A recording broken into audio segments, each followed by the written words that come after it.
La bourse du carbone rattrape les conservateurs de Doug Ford. La décision de la Cour fait mal. 2 juges sur 3 concluent que le gouvernement a carrément enfreint la loi. Il devait tenir des consultations pour pouvoir retirer la province du marché du carbone.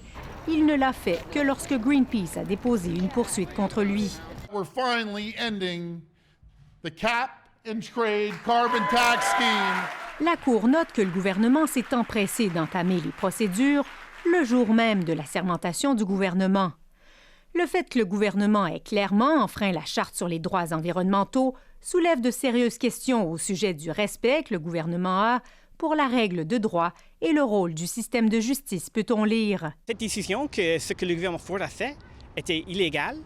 C'était une décision importante pour les droits sur l'environnement.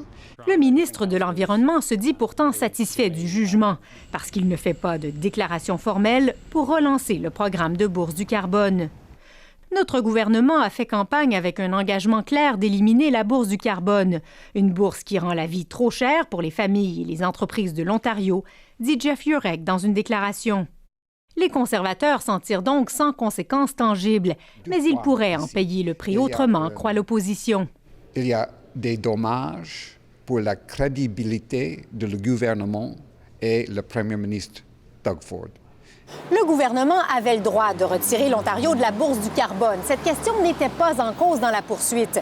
Le problème, c'est que les conservateurs n'ont pas respecté les règles pour le faire. Un avertissement pour la suite, espèrent certains, une autre tuile pour un gouvernement impopulaire qui tente pourtant de redorer son image. Ici Juliane Lamoureux, Radio-Canada, Toronto.